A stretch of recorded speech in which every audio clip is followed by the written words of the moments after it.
Hello, viewers. We are here again on a fresh edition of G's Villa. Nigerians are gearing up for the highly anticipated Fearless in October protest scheduled to take place on October 1, 2024. The nationwide demonstration is part of the ongoing End Bad Governance Nigerian movement, which seeks to address various grievances against the government. The protest convener, Omoyele Sowore, recently declined an invitation from the National Peace Committee to attend the town hall meeting in Abuja, citing inaccuracies in the committee's understanding of the protest demands. Sowore argued that the committee mistakenly stated that there were 10 demands, when in fact the movement had increased the demands from 15 to 17. He also expressed concerns that the committee primarily invited political parties and NGOs that did not participate in the protest, rendering their representation inconsequential. Furthermore, Sowore emphasized that the Tinubu government is the main obstacle to peace in Nigeria, pointing to the Edo election as an example of the need for electoral system reform.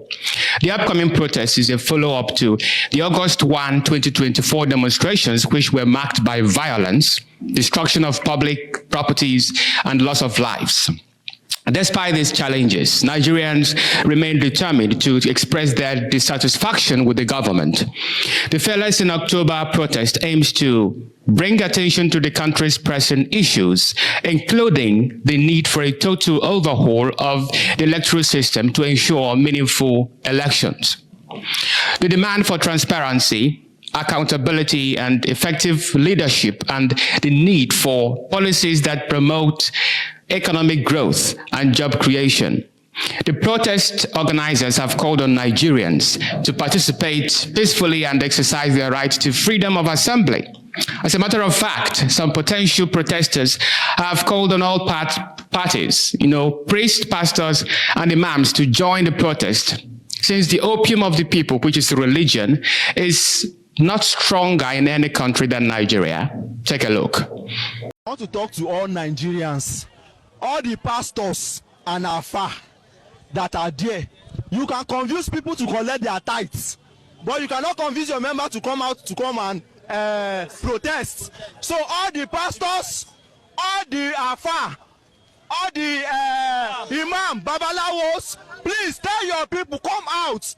It's a peaceful. I wish the winner pastor, the redeemed pastor, all of them, they are outside now. Their members will be outside. So please come outside and protest.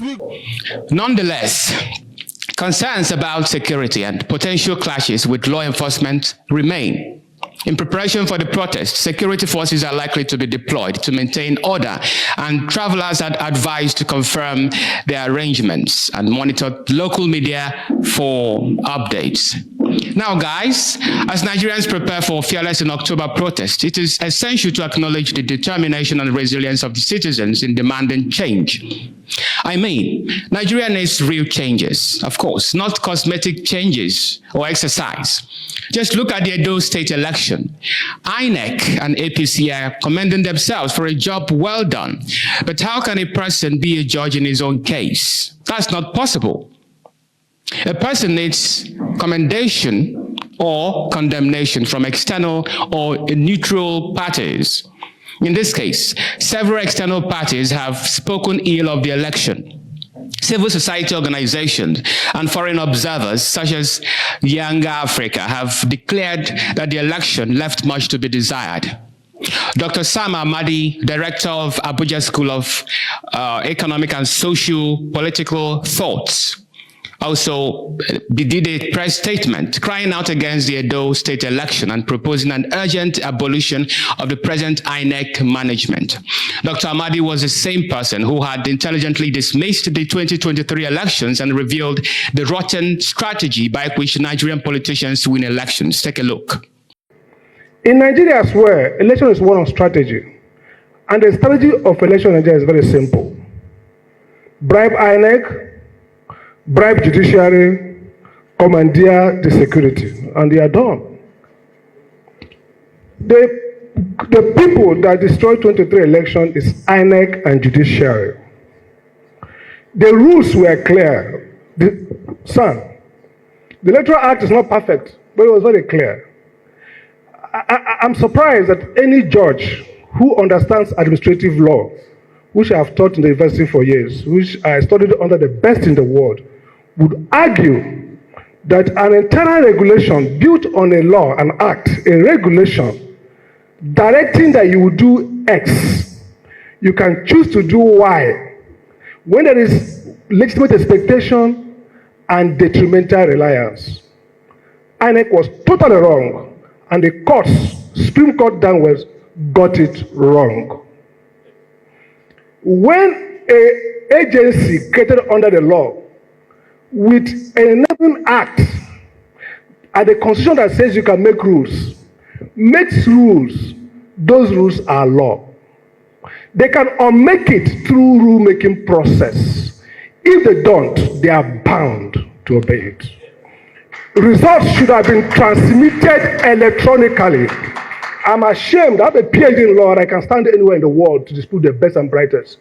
I was ashamed that the court affirmed that INEC can just walk away from the law. 5 years I was a regulator of electricity. When we make tariff, it's the same way INEC makes rules. We make those laws, tariffs. They are legal instruments. They are binding in law. I hold INEC responsible and I hold the courts responsible for the failure of the elections. Sir, it's important to clarify who can. Additionally, electoral system reform is part of the demands of the End Bad Governance protesters. Now, all this will tell you how ugly and, destabilized our electoral democracy has become. And this is happening against the backdrop of government profligacy or profligate spending. It is no longer news that President Tinubu's administration is building 40 houses for judges in Abuja with a 15-month deadline. FCT Minister Nyesom Wike lamented that judges were living in rented houses and hotels, as if this is the most important issue in Nigeria today. Let's hear him talk. Very difficult how judges and justices will be living in rented houses and hotel apartments. That is not safe for judiciary. That is not convenient for them to do their work. And so Mr. President directed that the FCT, through the FCDA, should immediately construct 40 number judges and justices quarters at Katakbe district. Now what it means is that out of these 40, FCT High Court, which is like the FCT Court, will have 20. The Federal High Court will have 10, and the Court of Appeal will have 10. And this will be completed in 15 months' time. Of course, we believe that there's no need to give a long contract that will give you from time to time variation upon variation. There's no variation, and Council has said that clearly. Meanwhile, thousands of Nigerians are struggling to find shelter after devastating floods left them homeless. The irony is very, very staggering. I mean, what about the countless citizens displaced by flooding? No, don't they deserve safe housing too? It seems the government's priorities are woefully skewed. Instead of addressing the root causes of flooding, the government is diverting funds to building luxury houses for the judges. Very sad indeed.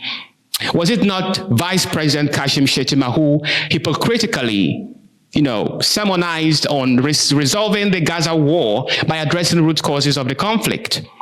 Of course, he said that at the 79th session of the United Nations General Assembly in New York. The Vice President castigated the failure of the United Nations to live up to its responsibilities of maintaining international peace and security.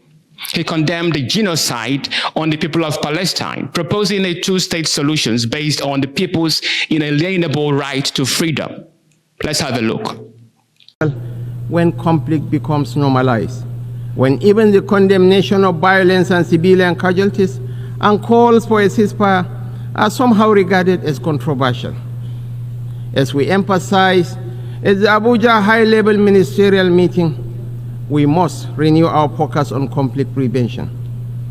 Indeed, addressing the root causes of conflict is often the first step towards providing long-term solutions.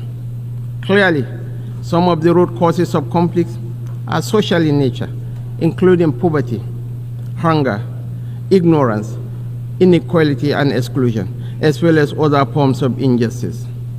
In the Sudan, other parts of our continent and further afield, foreign actors are exacerbating these tensions to prolong conflict and deepen the suffering of innocent people. Today, we are all witnesses to the heart-wrenching situation in Gaza and other Palestinian territories. We cannot discuss war and peace, conflicts and resolution, or humanitarian imperatives today without reflecting on the Israeli-Palestinian conflict that has been raging since 7th August last year. Of course, the conflict predates this period and has been simmering for a better part of half a century.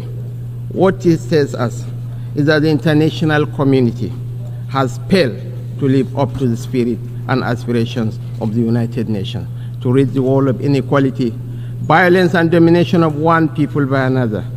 Justice is antithetical to revenge. Freedom is an inalienable right and a natural entitlement that cannot be denied to any people. The Palestinian people deserve their independence. They deserve to have a home of their own in territories already recognized by this very assembly and by international law, which is being routinely ignored.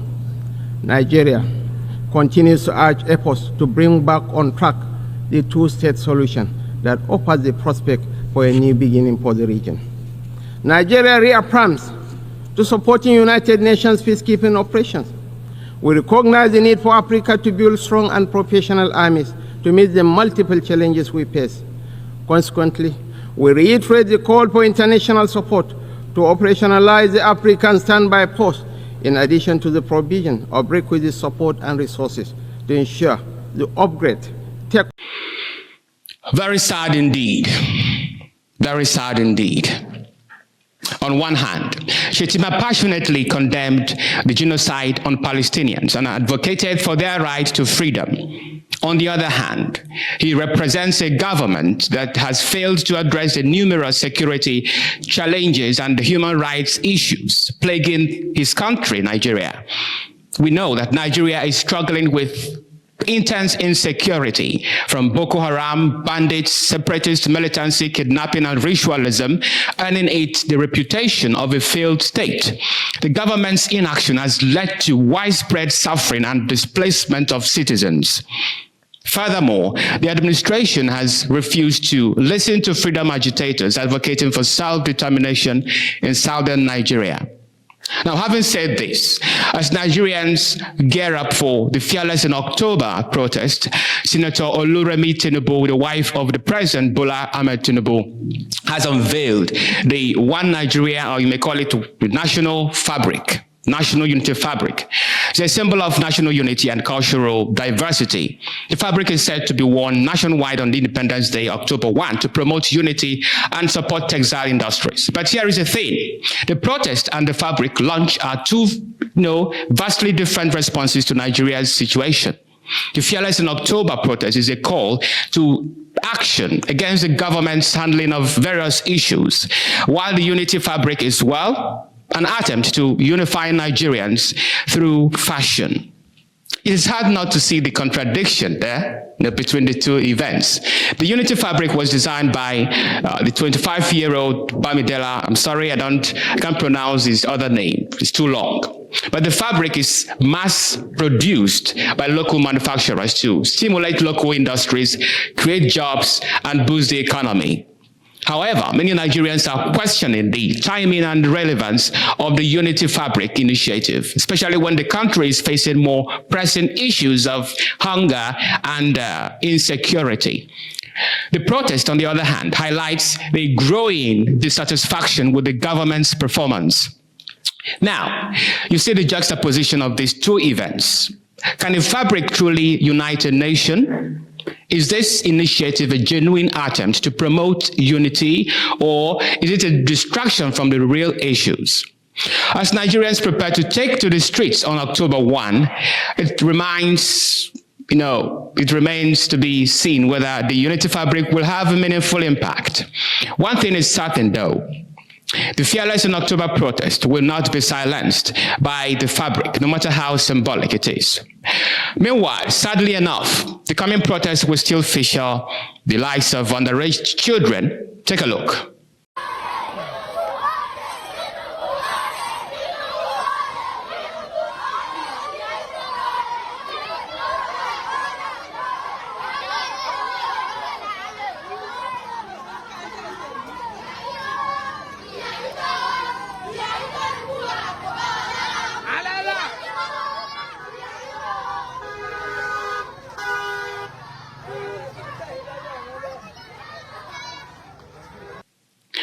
Very sad indeed. Guys, that's all I have for you today on this episode of Jay's Villa. If you like my videos, do not hesitate to hit the like button, make your comments, share my videos, and then subscribe to the Diaspora Digital Media. I remain Ultra Sane. Bye-bye.